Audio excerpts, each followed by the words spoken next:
90 की दिहाई गुजर जाती है, हुकूमतें आ रही हैं, हुकूमतें जा रही हैं, फैसले जो हैं हुकूमतें बदलने के वो आवाम नहीं कर रहे, वो वोटर नहीं कर रहा, वो फैसले कहीं और हो रहे हैं।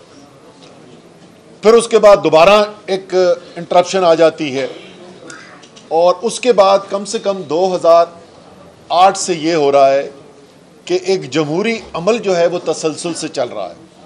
ये एक अच्छी चीज़ है। तो इस हद तक तो बेहतरी आई पाकिस्तान के अंदर कि जमहूरी अमल चलना शुरू हो गया। उसी के तकरीबन उसी टाइम पीरियड के अंदर हमने एक बड़ी मुतहर्रक कैंपेन देखी जो इंडिपेंडेंस ऑफ जुडिशरी के लिए, आज़ाद अदलिया के लिए चलाई गई। वकला ने बड़ा उसके अंदर कलीदी किरदार अदा किया। मेरी इमरान खान साहब के साथ पहली दफ़ा जो मुलाकात सड़कों पर हुई, उसके अलावा तो हम मिलते थे, लेकिन सड़कों पे पहली दफ़ा मुझे याद है मुलाकात हुई। हम शराए दस्तूर से उसी अदलिया की तहरीक के लिए मैं सिविल सोसाइटी की तरफ से गया हुआ था। खान साहब जो है ज़ाहिर है चेयरमैन तहरीक इंसाफ आए हुए थे और उसके बाद हम वहाँ से साथ चल के आए शराए दस्तूर से। और वो तहरीक भी जो है वो एक हद तक कामयाब हुई। उस कामयाबी के जो नताइज कौम देखना चाहती थी वो पूरी तरीके से नहीं मिले हमें, इसमें कोई शक नहीं है। और बहुत सारे लोग, हमारे दोस्त जो उस तहरीक के ख़िलाफ़ थे, वो आज भी हमें कहते हैं कि देखो हमने तुम्हें उस वक्त भी समझाया था। लेकिन मेरा मानना ये है कि इसमें तो कोई शक नहीं कि जो नताइज हम देखना चाहते थे वो नताइज हमें नहीं नज़र आए। लेकिन फिर भी पाकिस्तान बेहतर है उस तहरीक के चलने के बाद बनिस्बत उससे पहले। एक हद तक कम से कम अदलिया के पास आज़ादी आई। अब जज साहिबान, इनफरादी जज साहिबान के ऊपर इन्हिसार होता है, कोई उस आज़ादी का भरपूर इस्तेमाल करते हैं, कुछ आज भी नहीं करते हैं। लेकिन एक कम से कम एक स्पेस पैदा हुई और बेहतरी पैदा हुई। तो एक तरफ हमारे पास एक निस्बतन आज़ाद अदलिया हमारे पास सामने आई, दूसरी तरफ एक जमहूरी तसलसल शुरू हुआ और पाकिस्तान जो साल हो गए थे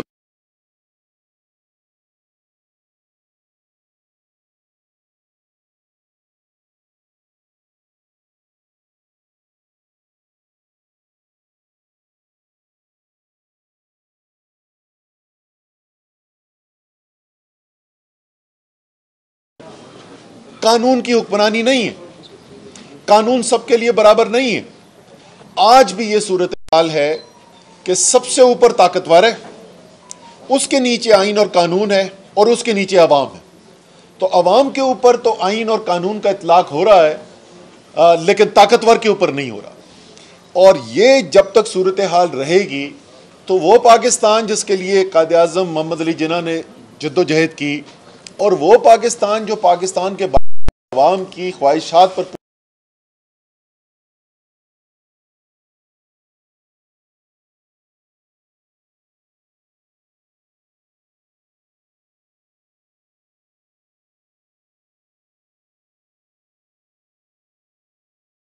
हैं। इस वक्त कलीदी सवाल है ये कि क्या पाकिस्तान इस 21वीं सदी के अंदर 22 करोड़ का मुल्क होते हुए, एक एटमी ताकत के होते हुए, एक ऐसा मुल्क होगा जहां कानून की हुक्मरानी होगी, वो मुल्क जो आइन और कानून के मुताबिक चलाया जाएगा, या क्या पाकिस्तान एक ऐसा ही मुल्क चलता रहेगा जहां ताकतवर जो है वो कानून से बालातर है। अगर इसके अंदर कामयाबी हुई और इंशाअल्लाह होगी, पाकिस्तान ने इस तरफ जाना है कि एक ऐसा मुल्क बनना है जहां चाहे कोई भी हो, चाहे तहरीक इंसाफ की हुकूमत हो, वो कानून के ताबे हो। इस वजह से नहीं क्योंकि इमरान खान ने फैसला किया है, क्योंकि वो कानून को मानना चाहते हैं और उनकी ज़ात में, उनकी सोच में, उनके नज़रिए के मुताबिक ऐसा होना चाहिए। लेकिन इसलिए कि उनके पास या हमारे पास या किसी और के पास भी ये कोई चॉइस ही नहीं है, ये हमारा फैसला है ही नहीं कि हम कानून को मानेंगे या नहीं मानेंगे। एक ऐसा मुल्क है जहां सबको कानून को मानना पड़ेगा। और ख़ास तौर पे अगर कोई मुल्क का हिस्सा ऐसा है जहां इसकी मदद से ज़रूरत है तो वो बलूचिस्तान। आप बलूचिस्तान, और ये भी हमें सब समझने की ज़रूरत है कि ये वो दुनिया बन गई है, ये सोशल ज़माना है जहां आगाही घर घर फैल गई है। आप सच के ऊपर पहरा देकर अपनी मर्जी का सच कौम को नहीं बेच सकते। लोग आज़ाद हैं, उनके पास उस एक फ़ोन के ऊपर तमाम मालूमात हैं। आप जितनी मर्जी अपनी हुकूमत पाकिस्तान की इंफॉर्मेशन मिनिस्ट्री से जो मर्जी सच बेचने की कोशिश कर लें, वो नहीं बिकेगा अगर वो हकीकत पर मबनी नहीं होगा। और यही सूरत हाल इस वक्त बलूचिस्तान की है। मैं ख़ास तौर पे ज़ाहिर है क्वेटा के अंदर खड़े हुए हैं, लेकिन उसके बावजूद अगर ना भी हो यहाँ पे तमाम पाकिस्तानियों को इसको गौर की ज़रूरत है। और मैं आपको बताऊँ, हमारी हुकूमत ख़त्म होने से कोई आखिरी को दो तीन महीने रह गए थे, उससे पहले भी बड़ी कोशिश की, तरक्याती लिहाज से बलूचिस्तान को जितना बड़ा हिस्सा इमरान खान की हुकूमत ने दिया, मुझे वो मौका मिला वज़ीर आज़म की वजह से कि उनकी पूरी सपोर्ट थी। तारीख़ के सबसे बड़े तरक्याती मंसूबे भी यहाँ लेकर आए। लेकिन मैंने वज़ीर आज़म से कहा कि इस वक्त अगर हम बलूचिस्तान के ऊपर गौर नहीं करेंगे और वहाँ के हालात को समझने की कोशिश नहीं करेंगे तो हम पाकिस्तान का बहुत बड़ा नुकसान करने वाले हैं। आप एक आम बलूचिस्तान के शहरी के पास चले जाएं और उससे बात करें, कैमरा पे शायद वो ये बात ना करे क्योंकि आज भी बदकिस्मती से इस मुल्क के अंदर खौफ है, लेकिन आपको कोई भी यहाँ पर नहीं मिलेगा जो ये समझे कि इस वक्त वाकई में फ़ैसले जो हैं वो आवाम के हाथ में हैं और फ़ैसले कानून के मुताबिक किए जा रहे हैं। और उसके साथ बदकिस्मती से मुझे ये भी कहना पड़ेगा कि आज भी अगर आप बलूचिस्तान में चले जाएं और आपसे उनसे पूछें कि ये आपके मुंतखब नुमाइंदे जो हैं, जिसमें हम लोग भी सब शामिल हैं, क्या ये वाकई में अवाम की बेहतरी के लिए कानून के मुताबिक काम कर रहे हैं, तो शायद आपको एक भी ना मिले जो इस बात से इत्तफाक कर। और जैसे मैंने कहा, वो पुराना वक्त जहां सब चीज़ों को आप सच्चाई को ढांप कर ताकत से, जबर से, जोर का इस्तेमाल करके दबा दिया करते थे लोगों के एहसासात को, ये पाकिस्तान का वक्त ख़त्म हो चुका है। आज या पाकिस्तान के जो फैसला साज हैं, जिसके अंदर हम भी शामिल हैं, या आज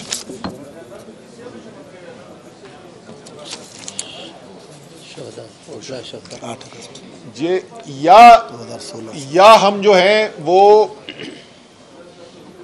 इस हकीकत के मुताबिक अपने आप को ढालेंगे, अपने फैसलों को तब्दील करेंगे और मुल्क में कानून और आइन की बालादस्ती के ऊपर यकीन करेंगे, अपने आप को कानून और आइन के ताबे करेंगे, या न तारीख माफ़ करेगी हमें और न ये अवाम माफ़ करेगी।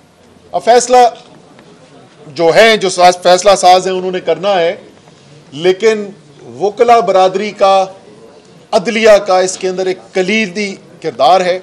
और आप सब लोग, और मुझे बहुत खुशी है इस बात की कि बलूचिस्तान में आप लोग जो हैं इसके अंदर पहल करने वालों में से एक हैं। मैं ख़ुद इस्लामाबाद का इलेक्टेड हूँ, तो मुझे खुशी है कि इस्लामाबाद से ये शुरू हुआ काम।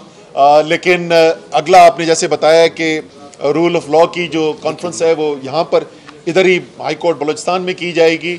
और ये आप जो काम कर रहे हैं, ये काम एक मुल्क के मुस्तकबिल के लिए, इस मुल्क के हमारे बच्चों के मुस्तकबिल के लिए आप ये काम कर रहे हैं। और इसके अंदर इंशाअल्लाह ताला हम मिलकर काम करेंगे तो कामयाबी भी हासिल होगी। और कम से कम इस जद्दोजहद के बाद हमें ये तो होना चाहिए कि वो जो हमसे पहले गुजर गए, जैसे हमने देखा कि वकला को शहीद किया गया 8 अगस्त का जो वाक़या हुआ, कम से कम ये तो कहना चाहिए हमें कि उसके बाद कि उनकी जान नहीं गई। और जो लोगों ने कुर्बानी दी, उससे पहले भी जो इस्लामाबाद के अंदर धमाका हुआ था, वकला जो हैं उसके अंदर भी जद बने। इसी तरीके से पाकिस्तान की तारीख बढ़ी हुई है कि जिस तरीके से वकला ने इस मुल्क के लिए, कानून की हुक्मरानी के लिए, इंशाअल्लाह ताला ये तमाम कुर्बानियाँ राय नहीं जाएंगी। और हम एक बेहतर पाकिस्तान की तरफ, एक आज़ाद पाकिस्तान की तरफ, हकीकी तौर पर आज़ाद पाकिस्तान की तरफ, एक इंसाफ पर मबनी पाकिस्तान की तरफ जाएंगे। आखिर में एक दफ़ा फिर जी बहुत बहुत शुक्रिया, आपने यहाँ पे मदऊ किया और अपना टाइम निकाल कर यहाँ पे सब आए।